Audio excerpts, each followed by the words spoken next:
감사합니다. 오늘 봉독한 요한복음 12장 37절부터 마지막 50절까지 말씀 중심에서 예수님의 구원과 심판이라는 제목으로 말씀 증거하겠습니다. 우리 예수님께서 예루살렘 성에 입성하셔서 이제 회중들에게 복음을 공식적으로 선포하시는 마지막 장면입니다.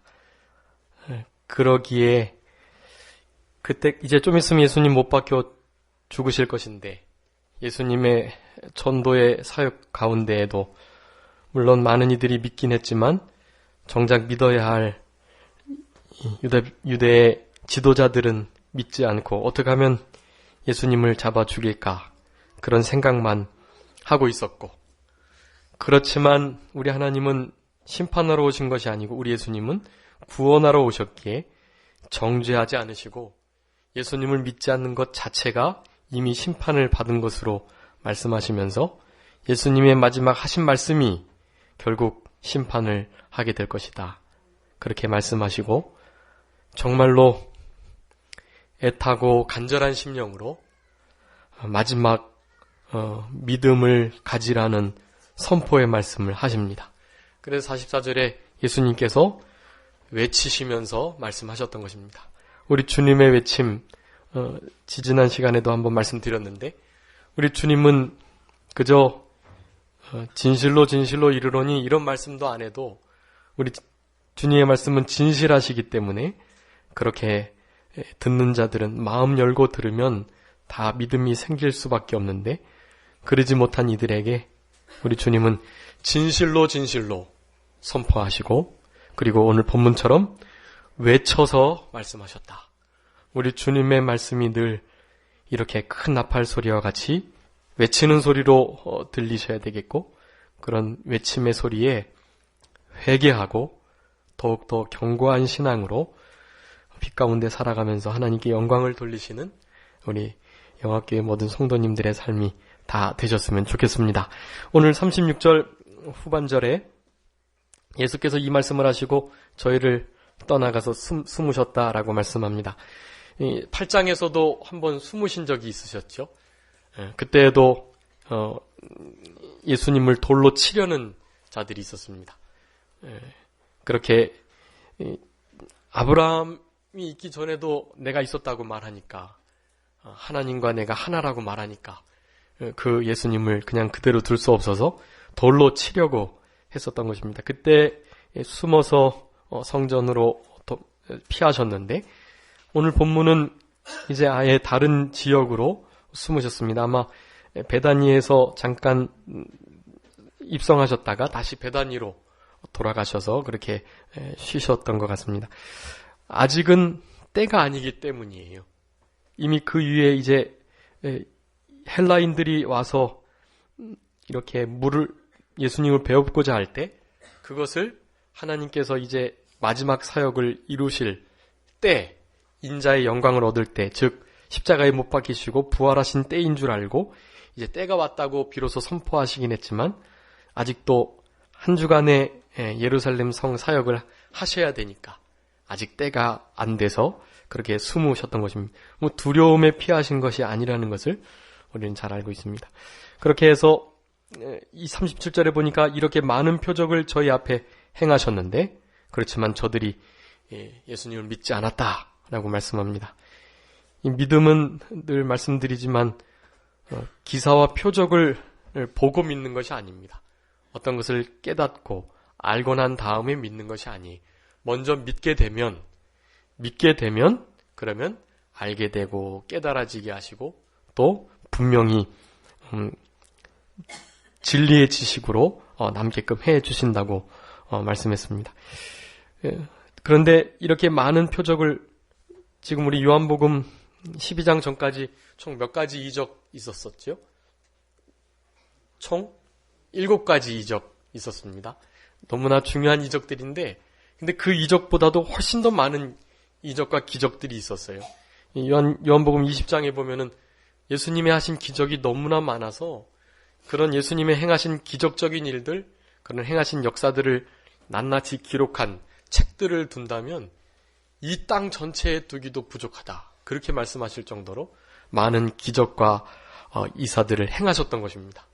그런데 그런 것을 보고도 이들은 믿지 않았다라는 거예요.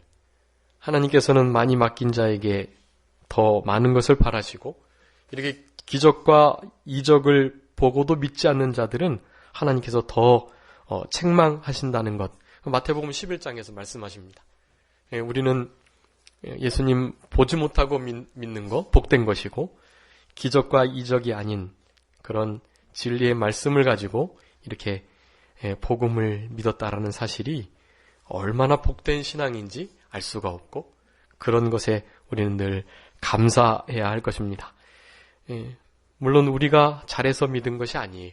뒤에도 나오지만 믿고 싶어도 못 믿는 사람들이 많아요. 그렇지만 우리는 하나님의 택한 자이기에 하나님께서 값없는 은혜로 믿음을 선물로 주셔서 이러한 진리의 말씀들이 믿어지게 하셨다. 많은 표적을 행했지만 믿지 아니했다. 지금도 많은 표적이 일어나서 믿음이 생기는 것이 아니라는 것을 아셔야 합니다. 이렇게 참된 하나님의 명령을 받은 자의 전도로 예수님을 믿고 이렇게 교회 한번 나가볼까 해서 남편을 따라 아내를 따라 또 자녀를 따라 부모님을 따라 교회에 나와서 하나님의 말씀이 들려지면 믿음은 들음에서 나기 때문에 그 들려진 바 말씀이 심령 속에서 역사해서 하나님께서 믿음을 허락해 주시는 자, 택자들에게 이런 복된 구원의 신앙을 허락해 주시는 것입니다. 그렇기 때문에 우리는 그저 하나님 앞에 감사드릴 수밖에 없는 것이고 표적과 기적, 기사를 바라서서는 안 되겠다. 우리는 보지 못하고 믿는 것이 더 복되다는 그러한 신앙으로 살아가야 할 것입니다. 그런데 개인적으로는 믿는 이들이 많았어요.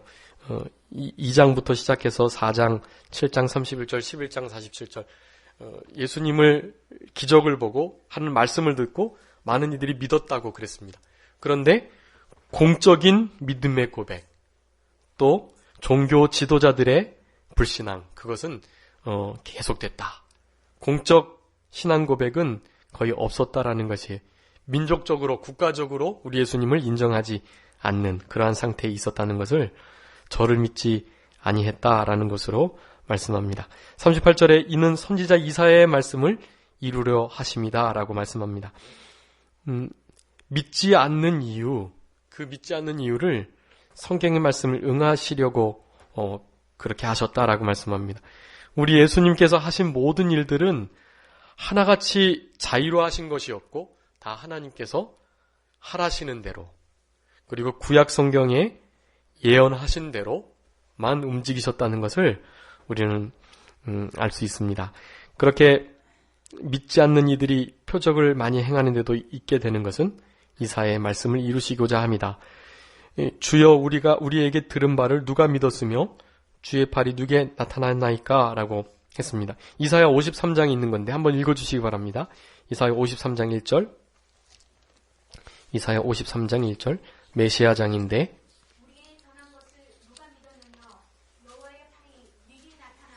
아멘. 그 52장에서부터 또 53장 2절부터 우리 예수님 메시아 되시는 그리스도 그 구원자 구주가 이 땅에 오셔서 어떻게 사역하실 것인가를 말씀하고 계세요. 근데 그 메시아의 사역은 52장 53장에 보면 다 고난의 사역입니다. 고난의 사역. 예수님을 그 유대 백성들이 그랬죠. 영원토록 계시면서 그렇게 다스릴 거라고 그랬는데 그런 다스림이 있겠다고 하신 것은 이제 시편 110편이나 시편의 여러 말씀 중에 이제 하나님 우리 예수님께서 영원한 제사장이 되시겠다. 영원히 대대로 통치하시겠다. 이제 이런 말씀을 들고 그렇게 말을 한 것인데 실제적으로 메시아 사역은 그런 영원히 통치하시는 사역이 아니에요. 사실은 그네들이 분명히 알고 있었습니다. 이사야 53장 52장은 유명한 말씀이기 때문에 그네들이 기다리는 메시아가 그런 고난을 받게 될 것이라는 것을 분명히 알았어요. 근데 그것을 인정하지 않는 거예요. 성경의 말씀을 인정하지 않고 아브라함의 뜻대로 살아가지도 않고 그러니까 당연히 하나님의 보내신 예수님도 믿지 않을 수밖에 없죠. 그런 고난의 말씀을 믿었다면, 그렇다면 우리 예수님께서 그때 동안 누일 자리 없이 그렇게 힘들게 복음 사역을 하시면서 그 큰 고난과 역경을 당하시는, 사람들에게 싫어 버림받고 너무나 받지 않아야 할 대우를 받으시고, 탄생부터 인간 대접을 받지 못하시고 말구유에 태어나셨으니까요. 구유에 나셨으니까. 그 구유에 나시는 것마저도 사실은 메시아 사역 가운데 예정되어 있던 것이라고 말씀드렸습니다. 그런 것을 알면 분명히 예수님을 믿을 수가 있는데 그것을 인정하지 않으려 했던 것입니다. 이 이스라엘 백성들의 불신앙을 그렇게 표현한 것입니다. 이사야의 말씀에 누가 이 말씀을 들었고 주의 팔이 누구에게 나타났습니까? 이스라엘 백성들은 나타나지 않았다는 거예요. 그들에게 믿지 않았다라는 것입니다. 즉 유다 백성들의 불신앙을 그렇게 표현한 것입니다. 불신앙이 예수님의 메시아 사역, 고난의 사역 가운데 들어있다는 것이 하나님의 말씀을 이루어가는 그러한 징표이기도 한 것입니다. 이 말씀을 이루기 위해서 그래서 믿지 않도록 하셨다라는 것을 말씀합니다.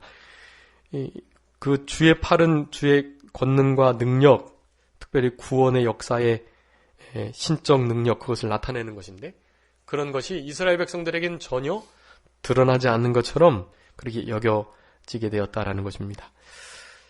또 한 절을 더 인용하면서 불신앙을 설명하고 계시는데, 저희가 능히 믿지 못한 것은 이 까닭이니 곧 이사야가 다시 일렀으되 저희 눈을 멀게 하시고 저희 마음을 완고하게 하셨으니 이는 저희로 하여금 눈으로 보고 마음으로 깨닫고 돌이켜 내게 고침을 받지 못하게 하려 함이니라 그랬습니다.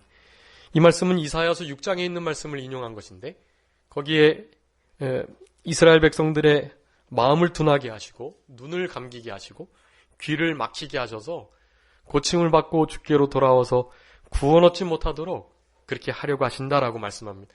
왜냐하면 이사야 시대 때 남쪽 유다, 북쪽 이스라엘이 너무 타락하고 교만하고 우상 숭배해서 하나님을 멀리 떠난 상태에 있었기 때문에 하나님께서 회복의 때를 허락지 않으시겠다고 하시는 거예요.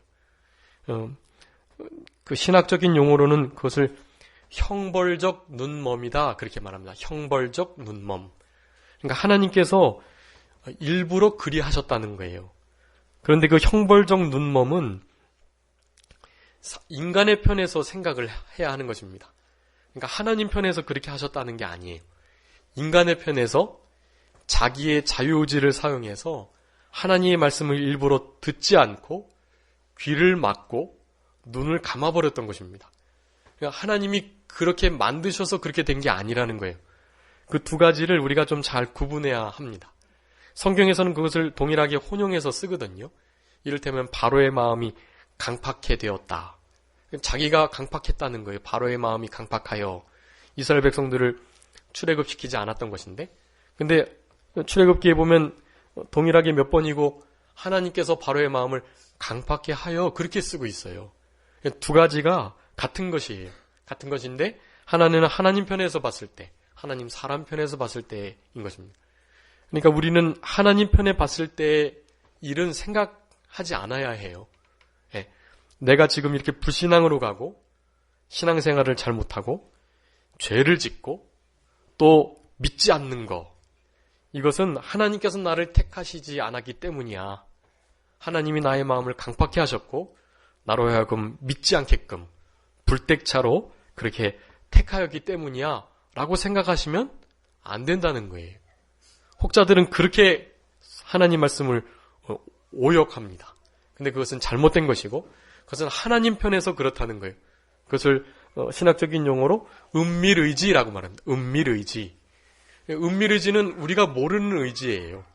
하나님의 은밀의지 아닌 계시의지가 있어요. 계시의지. 계시의지라는 것은 반드시 하나님 말씀을 듣고 믿어야 하고 죄를 범치 않아야 하고 하나님을 사랑하고 하나님을 따라야 하는 것, 이웃을 사랑하고 불신앙의 길이 아닌 신앙의 길로 걸어가야 하는 것, 이런 것들이 계시의지. 우리는 그 의지대로 살아가야만 하는 것입니다.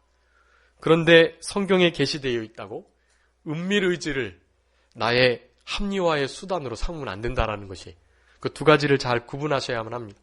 오늘 이사야의 이 말씀도 이스라엘 백성들이 그렇게 믿지 못하는 이유는 하나님의 편에 봤을 때 그 은밀의지 속에 일단은 하나님의 작정과 예정 가운데 이네들이 지금 믿지 않도록 빠져 있는 것이고, 그랬기 때문에 예수님을 결국 십자가에 못 박았던 것이고, 그렇게 해서 마음이 강팍한 상태로, 불신앙의 상태로 그저 있는 것이지만, 지금 그것을 응하게 하려고 이렇게 이 말씀을 써서 해석해주고 있는 것인데, 우리들 입장에서 봤을 땐 그게 아니라는 거예요. 이스라엘 백성들이 불쌍하다, 하나님께서 불택자로 정하시고 끝까지 예수님을 못 믿게 했으니까 못 믿었지 라고 생각하면서, 본인들은 하나님이 그렇게 작정하셨으니까 내가 못 믿었어 라고 생각할 수가 없다라는 것이, 그렇게 생각하시면 안 되고, 하나님은 늘 팔을 벌리고 계셨습니다. 로마서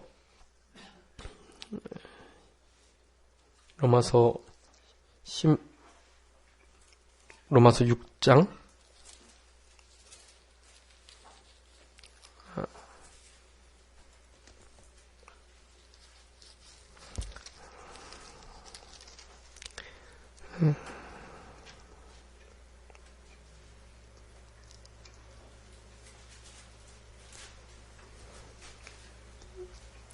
그 말씀이죠. 내가 종일 팔을 벌리고 있었다고.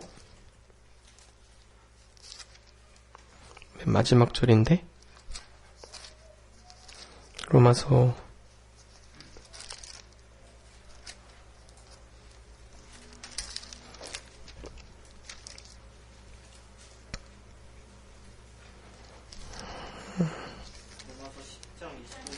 10장 21절. 이스라엘을 대하여 가라사대 순종치 아니하고 그리려 말하는 백성에게 내가 종일 내 손을 벌려놓으라 하셨느니라. 아멘. 우리 하나님께서는 종일토록 손을 벌려서 이스라엘 백성들이 어떻게 하든지 주님께로 돌아오기를 기다렸다라는 것입니다. 이게 계시의지예요. 우리 주님은 늘 그렇게 기다리셨습니다. 그런데 그들이 돌아오지 않은 거예요. 하나님의 영광보다 사람의 영광을 더 좋아해서, 또 주님을 구주로 인정하기보다 자기의 기득권을 놓치지 않기 위해서 끝까지 주님께로 돌아가지 않았던 것, 그것을 말씀하고 있는 것입니다. 그래서 눈을 멀게 하시고 마음을 완고하게 하셨다. 그래서 눈으로 보고 마음으로 깨닫고 고침받지 못하도록 하셨다라는 이런 말씀에 우리는 오해함이 없어야 되겠고, 우리는 이런 말씀을 읽을 때마다 로마서 9장에 있는 말씀처럼 이 택자와 불택자에 관한 하나님의 말씀, 하나님께서 전적으로 택자와 불택자를 정하신 것, 이것에 대해서는 우리는 전혀 항거할 수가 없고, 토기장이가 그릇을 마음대로 원하는 대로 만드는 것처럼, 그리고 마음에 안 들면 그릇을 깨뜨려 버리기도 하는 것처럼, 어떤 사람들은 긍휼의 그릇으로, 어떤 사람들은 심판의 그런 그릇으로 삼으셨다 할지라도 아무도 뭐라고 할 수가 없는 거예요. 그런 그릇들에게 하나님께서는 자유의지를 허락하셨고, 그 자유의지를 따라서 충분히 하나님을 선택할 수 있도록 하셨기 때문인 것입니다. 그렇지만 하나님 편에서는 하나님의 절대 예정과 주권, 영원한 작정 안에서 어떤 이들은 택자를, 어떤 이는 불택자를 택하셨다는 것, 우리는 이것에 모순을 느끼지 않는 그런 신앙을 가져야 합니다. 그렇게 해서 우리가 이런 말씀을 읽을 때마다 하나님의 은밀의지를 누가 택한 자인지, 선택한 자인지 불택자인지 모르니까 다 선택자인 것처럼 힘써 복음을 전하고 증거하는 우리들이 되어야 합니다. 이런 걸 생각해서 내가 복음 전하든지 안 전하든지 하나님이 택하신 신자, 선택자라면 당연히 구원받겠지 뭐 하는 생각에 복음을 전하지 않으시면 안 되는 거예요. 그리고 우리가 해야 할 도리를 힘써 하면서 우리를 선택해 주시고 유기해 주시는 이러한 상황 가운데 우리를 버려두지 않으시고 선택해 주셨다는 사실, 그것을 그저 감사하는 우리들이 되어야 합니다. 이런 말씀 읽을 때 가장 마음에 두셔야 할 것은 감사예요. 하나님의 행하심에 불평등이나 불공평을 느끼시면 안 돼요. 그것은 우리가 생각해야 할 바가 아닙니다. 하나님께서 그렇게 하시게 하셨다라는 말씀은 하나님의 절대주권, 예정과 작정, 섭리를 드러내는 단어일 뿐입니다. 그것은 당연히 사람들에게 속해 있다는 거예요. 모든 결정권이 사람들에게 있습니다. 내가 믿어서 구원받고 내가 믿지 않기로 결정해서 지옥에 간다는 것을 우리는 알아야 합니다. 하나님께서 그렇게 역사하시는 거예요. 그런 것을 우리는 잘 깨달아야 하겠습니다. 그러면서 이사야가 이렇게 말한 것은 주의 영광을 보고 주를 가리켜 말한 것이다. 이사야 6장에 보면은 성소에 들어가서 하나님의 영광을 보고 이와 같은 말을 했는데 거기 여호와의 영광이라고 나와 있는데 오늘 본문에서는 주의 영광이라고 말씀합니다. 여호와와 주가 같다는 거예요. 우리 주님이 곧 하나님이시고 그들이 기다렸던 영광스러운 우리 메시아 그리스도이신 것을 증거하고 있는 것입니다. 주의 영광을 보고 주를 가리켜 말씀하신 것이다. 그러나 관원 중에서도 저를 믿는 자가 많되 바리새인들을 인하여 드러나게 말하지 못하나니 이는 추례를 당할까 두려워함이다 라고 말씀합니다. 9장에 보면은 그때 예수님을 인정하고 믿는 자들, 개종하는 이들 추례한다고 말씀드렸죠. 그 추례하는 일은 그냥 교회에서 쫓겨나는 정도가 아니고요. 그 유대 사회 가운데서 매장을 당하는 더 이상 유대의 구성원으로 살아가지 못하는 그러한 상태를 가리킨다고 말씀드렸습니다. 그랬기 때문에 우리 예수님을 드러내고 믿지 못하는 거예요. 그렇지만 니고데모나 또 아리마대 사람 요셉 이들은 드러나게 예수님을 시인하고 예수님의 시체를 거두고 그렇게 신앙의 고백을 공적 고백을 담대하게 했던 것입니다. 그렇지만 그런 이들 외에는 드러나게 그렇게 신앙을 고백하지 못했다라고 말씀하는 것입니다. 사도행전에도 보면은 많은 무리의 제사장들이 또 바리새인들이 주께로 돌아왔다라는 것을 말씀합니다. 이제 예수님의 이 구속 사역이 온전히 이루어지고 난 다음에 극렬하게 그 복음을 방해하려는 사탄의 세력들이 움직였지만 그 움직임을 보혜사 성령님의 역사로 잘 누르시고 그리고 점차 복음이 증거돼서 많은 대제사장들과 바리새인들이 주께로 돌아오는 사건이 이 사도행전에 이렇게 드러나게 되는 것입니다. 지금은 도리어 이때보다도 더 어려운 시대를 맞고 있어요. 특별히 이스라엘 백성들은 구원을 얻기가 참 힘든 가운데 있습니다. 그네들은 아직도 초림 그리스도 메시아를 기다리고 있고 그들에게 이 이스라엘 나라의 여러 가지 국제적 형편을 타개시켜 주실 그런 구원자를 지금 기다리고 있어요. 그들은. 그러니까 이 성경 진리와는 전혀 상반된 그러한 믿음을 소유하고 있는 것입니다. 그들이 믿는 하나님은 예수님이 아니시기 때문에 예수님이 아닌 하나님을 믿는 그 하나님은 진짜 하나님이 아니에요. 하나님이 예수님이시기 때문에 예수님을 부인하는 것은 그들이 믿는 구약 성경의 하나님도 사실은 참된 하나님이 아니라는 것을 의미하는 것입니다. 그렇기 때문에 그들은 예수님께로 돌아와야 돼요. 예수님께로. 이스라엘 백성들 가운데 예수님 믿는 이들이 예전에도 한번 말씀드렸지만 정말로 큰 환난을 당합니다. 늘 돌에 맞는 일을 당하고 그 주변 성읍에서 이렇게 그들을 어떻게 대우해도 관계없는 거예요. 이슬람과 무슬림들도 마찬가지입니다. 그네들은 우리 성경의 구약 성경을 같이 본다고 말하면서 평화, 화평의 종교라고 얘기를 하고 있는데 결코 그렇지 않다는 것을 아셔야 합니다. 어떤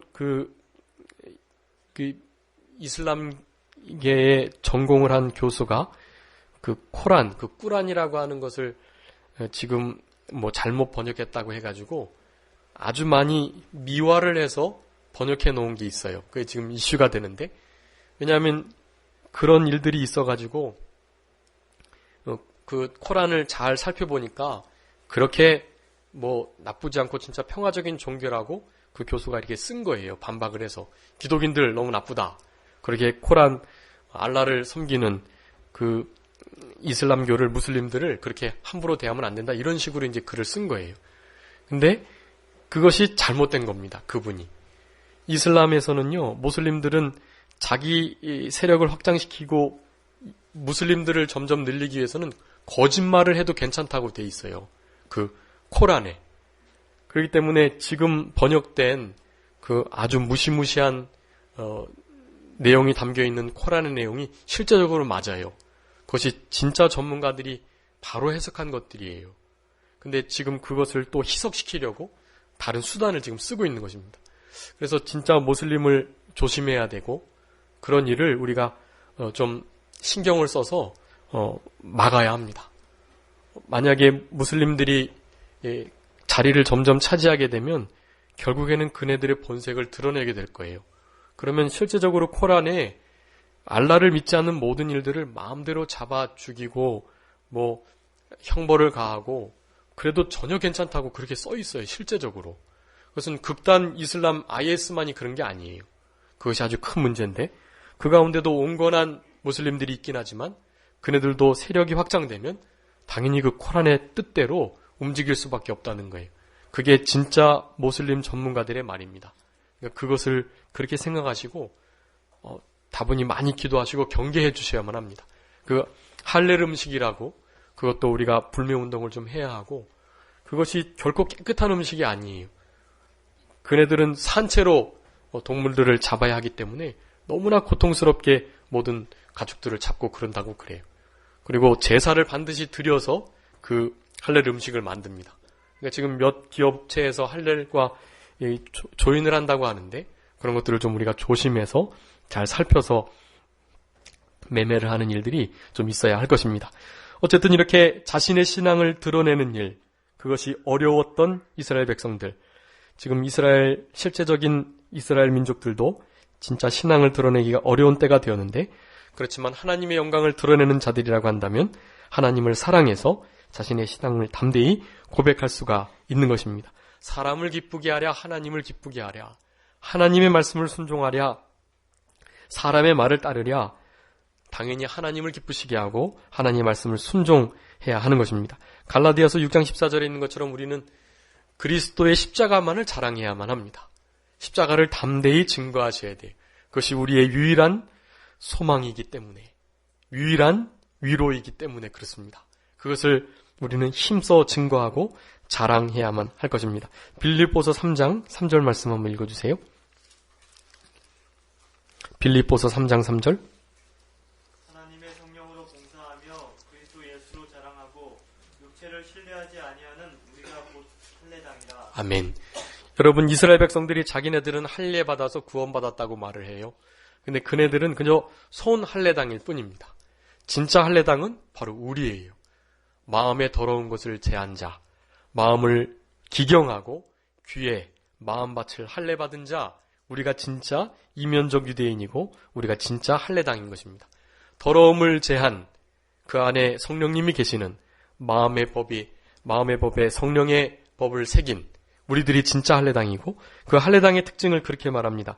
예수 그리스도로 자랑하는 자다. 그렇게 예수 그리스도의 십자가와 예수님이 우리를 위해서 죽어주셨다는 사실, 그분이 우리의 구주가 되시고 부활로 영원한 생명을, 부활의 생명을 주셨다는 것, 그것을 우리는 날마다 자랑해야 합니다.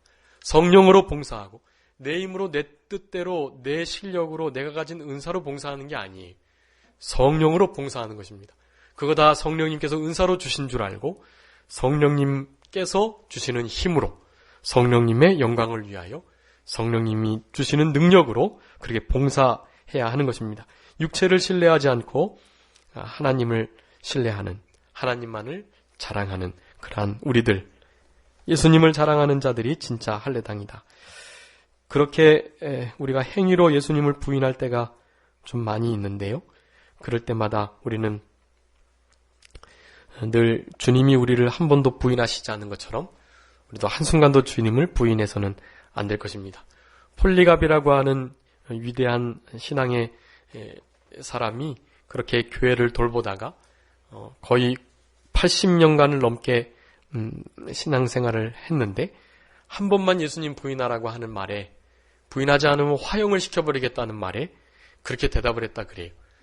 우리 주님께서 83년 동안 나를 한 번도 부인하지 않으셨는데 내가 어떻게 한 번인들 예수님을 모른다고 부인하겠는가 하면서 예수님을 향한 신앙 고백을 결코 타협하거나 양보하지 않았다고 합니다.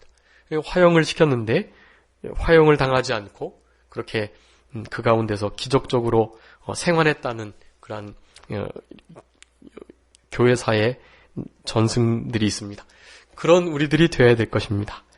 우리는 말로는 믿는다고 하면서도 행위로 하나님을 부인할 때가 참 많은데 그러지 않고 언제든지 한결같이 하나님을 고백하는 우리의 왕으로 우리의 아버지로 고백하는 하나님의 영광을 더 사랑하는 우리들이 되어야 할 것입니다. 그렇게 우리 예수님께서 그네들의 믿음 없는 것을 능히 믿지 못하는 이유를 그렇게 분명히 설명해 주셨고 믿지 못하는 이유는 두 가지입니다. 첫 번째는 하나님의 예정과 작정 가운데 믿는 자로 포함되지 않았기 때문에 그것이 하나님의 편에서 그렇다는 것이고 두 번째는 하나님의 우리 예수 그리스도의 은혜의 사역을 끝까지 본인들이 거역했기 때문에 거역할 만큼 타락한 상태에 있었기 때문에 그 타락한 본성으로 말미암아 그리 될 수밖에 없었다는 것을 말씀합니다. 그런 것들을 다 뒤로 하고 주님을 믿는 우리는 그저 감사해야 할 뿐이라는 사실 오늘 본문의 말씀을 통해서 우리가 기억해야 할 것입니다.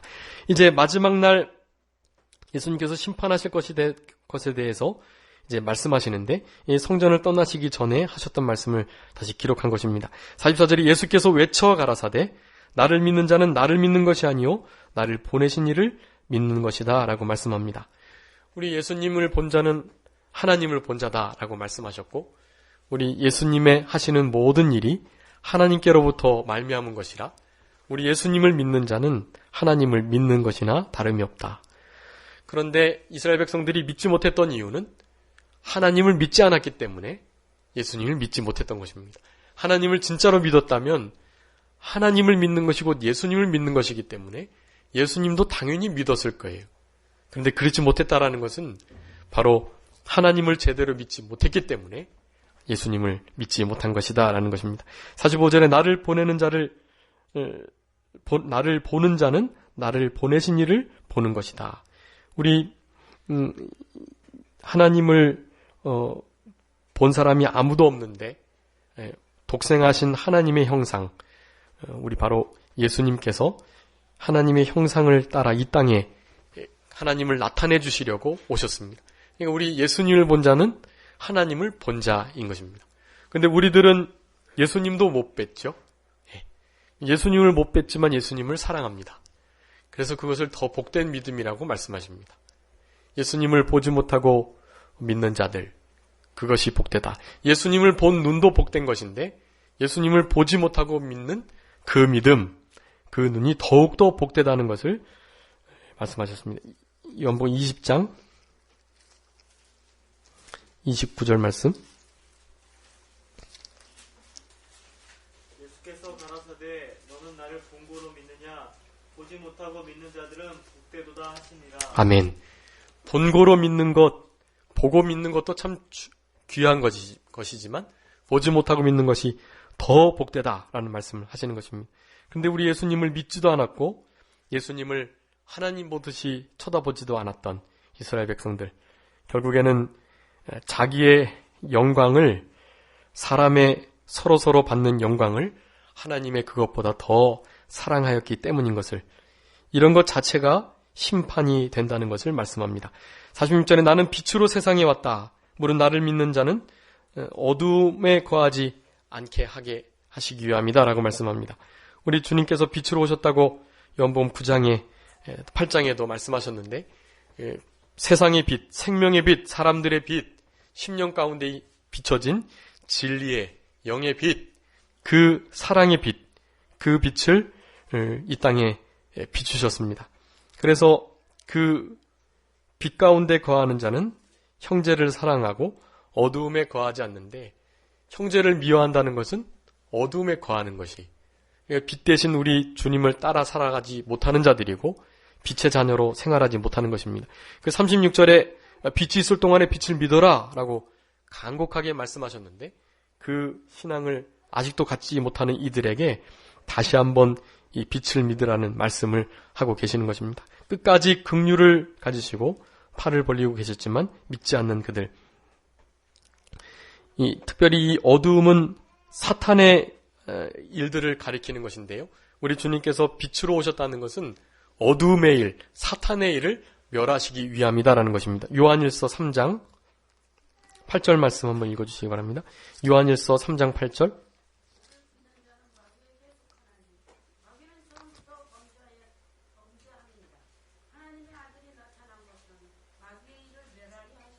아멘.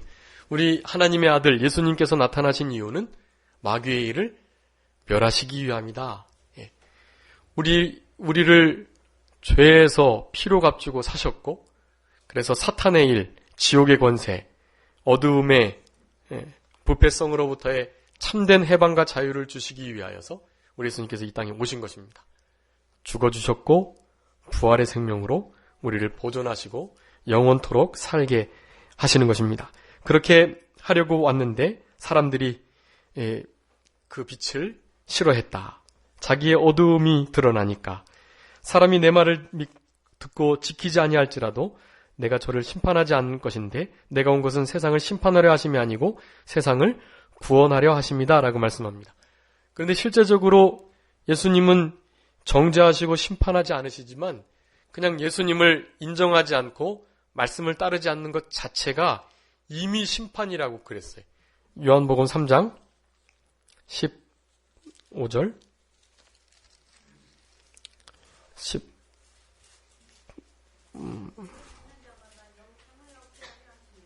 17절까지요.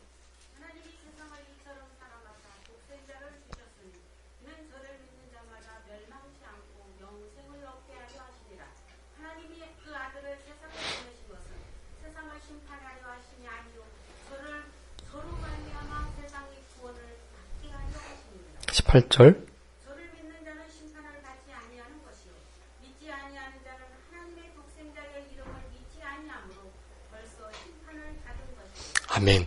우리 예수님의 하나님의 아들 되심, 영생을 주려 이 땅에 오셨다는 사실을 믿지 않는 것, 그것 자체가 이미 심판을 받은 것이라는 거예요. 우리 주님은 심판하려 하시지 않았고 인자됨으로 인해서 모든 심판을 하나님께서는 예수님께 맡기셨는데 예수님은 심판하지 않으셨어요. 그렇지만 그의 모든 행위 자체가 믿지 않는 불신자들에게 사실은 심판의 거리들이 다 되는 것입니다.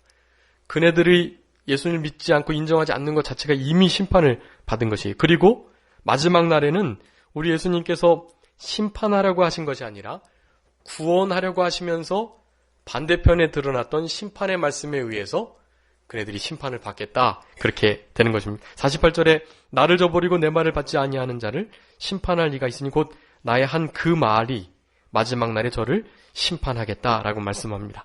그래서 내가 내 자유로 말한 것이 아니고 나를 보내신 아버지께서 나의 말한 것과 이룰 것을 친히 명령하여 주셔서 내가 말했기 때문에 나의 말은 의롭고 공평하고 또 나를 위한 말이 아니라는 것, 그것을 우리 예수님께서 증거하십니다. 본인이 본인의 말이 의롭다 또 심판을 할 수 있는 공정한 말이다라고 말할 수밖에 없는 것은 이 신적 증거이기 때문에 그래요. 이것을 누군가 이렇게 증거해 줄 수가 없어요. 우리 예수님만이 알고 계신 사실을 어쩔 수 없이 본인이 증거해야만 하는 것입니다. 사람은 알지 못하니까 그것을 받고 또 깨달은, 그래서 사도 요한이 이렇게 기록해 놓은 것입니다. 신적인 권위로 신적 증거가 될 수밖에 없기 때문에 예수님의 입으로 예수님께서 그렇게 증거하실 수밖에 없는 거예요. 그렇지만 예수님의 그 말씀들은 다 의롭다. 왜냐하면 하나님께서 하나같이 주신 명령하신 말씀이기 때문이다. 그런 것입니다. 50절에 나는 그의 명령이 영생인 줄 아노라. 이 50절이 참 중요한데요. 우리 하나님의 명령, 아버지께서 나에게 말씀하시고 이른 그것이 영생이다라고 말씀합니다. 하나님의 말씀이 영생이라는 거예요. 우리 성도님들이 꼭 기억하셔야 합니다. 영생은 그저 영원토록 오래 살아가는 그 기간의 무한함, 그것을 의미하는 것만이 아니에요. 물론 그것도 영생인데요. 그것 말고도 진짜 영생들은 그런 것이 우리 하나님의 명령이 그것이 영생이에요. 여러분 성경 말씀에 하나님의 명령이 써 있습니다. 하라 하지 말아라. 내가 너희들을 이렇게 사랑하는데 이런 일은 하고 이런 일은 하지 말아라. 그렇게 하나님께서 다 명령하고 계세요. 그래서 규례와 명령, 법도 율례라고 말합니다. 그 하나님 말씀을 우리는 영생으로 받으셔야 돼요. 그 말씀을 나를 옥매고 족쇄를 채우는 것으로 생각하시면 안 되고 그 영생의 말씀, 그 말씀이 하나님의 명령이 나를 살려간다라고 생각하셔야만 하는 것입니다.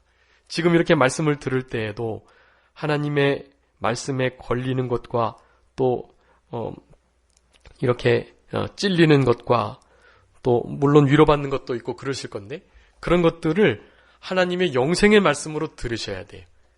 영생의 말씀으로 들으신다면 영생으로 여기신다면 그 말씀을 정말 소중히 여기고 귀히 여기면서 그렇게 살아가게 될 것입니다. 즉 하나님의 명령이 영생이기 때문에 그 하나님 명령인 이 말씀이 곧 영생이고 우리 말씀은 또 우리 예수님이세요. 우리 예수님이 내가 길이요 진리요 생명이다. 그 생명은 영원한 생명인데 우리 예수님이 영생이시고 예수님이 말씀이 육신이 되어서 오신 것이고 그 말씀은 곧 하나님과 늘 함께 계셨는데 곧 하나님이고 그러니까 우리 하나님, 하나님의 말씀, 예수님 이 모든 것이 다 영생이라는 거예요. 그러니까 우리에게 영생은 하나님의 말씀대로 따라가는 것 그리고 그 말씀대로 우리 하나님을 알아가는 것 그리고 그 말씀을 믿고 따라가는 것이라고 할 수가 있습니다. 말씀대로 살아가고 생활하고 따라가는 것 그리고 그 말씀이 곧 우리 하나님이시고 예수님인 줄. 또 요한일서에 보면 5장에 진리, 그 말씀이 곧 성령님이라고 하셨어요. 그러니까 성부, 성자, 성령 하나님이 곧 말씀이고 진리고 영생이세요. 그 말씀과 진리, 영생이 되시는 우리 하나님의 뜻대로 살아가는 것. 우리 예수님도 그렇게 살아가셨다는 거예요. 그의 명령이 영생인 줄 알고 이르는 모든 것을 아버지께서 내게 대하여 말씀하신 그대로 내가 이룬 것이다 라고 분명히 말씀하시면서 우리 주님은 영생을 취하시면서 누리시면서 살아가셨던 것입니다. 우리도 영생을 취하며 누리며 살아가야 되겠고 그렇게 하나님께서 우리에게 명령하시는 바는 그 위에 있는 것처럼 빛 가운데로 거하고 빛의 자녀가 되고 또 한 알의 밀알이 땅에 떨어져서 썩고 죽지 않으면 결코 열매를 맺지 못한다 그랬으니까 나 자신이 날마다 죽으면서 말씀대로 나를 만들어가면서 그렇게 살아가는 것이 그것이 영생인 것입니다. 아무쪼록 한 주간 영생을 취하시면서 영생을 누리면서 살아가셨으면 좋겠고 하나님의 영광보다 사람의 영광을 더 사랑하지 않는 그런 잘못을 범하지 않는 우리들이 되었으면 좋겠고 특별히 우리 예수님을 공적으로 시인하는 일 이것을 잘 감당하시는 우리 성도님들이 다 되셨으면 좋겠습니다. 기도하겠습니다. 살아계신 아버지 하나님 감사합니다. 우리 예수님께서 구원하시고 심판하시는 일을 하시며 구원하러 오셨고 심판하러 오신 것은 아니지만 우리 예수님의 구원의 말씀에 위배되는 일들 다 심판의 대상이 되고 결국 주님을 믿지 않은 것 자체가 이미 심판을 받은 것이라는 말씀을 통해서 우리 예수님께서는 우리 하나님의 명령이 영생인 줄 아시고 하나님의 명령대로 말씀대로만 순종하셨던 것처럼 우리도 하나님의 진리 영생의 말씀대로 말씀을 의지하고 말씀으로 만들어지며 말씀을 생명 삼고 살아가는 우리들이 되게 하여 주시옵소서. 빛 가운데로 걸어가게 하시고 하늘의 밀알이 되어서 썩어지고 죽어지는 역사가 있으므로 그리스도의 생명이 나타나 많은 열매를 맺는 복된 한 주간이 되게 하여 주시옵소서. 우리 주님의 위로를 필요로 하는 자에게 위로를 베풀어주고 내가 먼저 주님이 주시는 유일한 위로로 소망을 삼으면서 하나님 앞에 감사 감격하면서 우리 주님께서 주신 능력과 힘으로 영광스러운 인생의 길을 걸어가는 우리들이 되게 하여 주시옵소서. 아버지 하나님 한 주간도 우리 주님께서 같이 동행해 주시고 하나님이 기뻐하신 뜻을 온전히 이루는 귀한 한 주간이 되게 해주시기를 간절히 바라고 특별히 우리 교회 건축이 얼마 남지 않았는데 건축에 관련된 모든 일들 가운데 주님께서 같이 하셔서 하나님의 영광이 나타날 수 있도록 어려움 당치 않고 모든 일들이 순적히 이루어질 수 있도록 주님께서 친히 역사하시고 도와주시고 우리 성도님들이 그 일을 위해서 힘써 기도하는 그런 기도의 기간들이 되게 하여 주시옵소서. 감사하옵고 예수 그리스도의 이름으로 기도 올리옵나이다. 아멘. 다 같이 찬송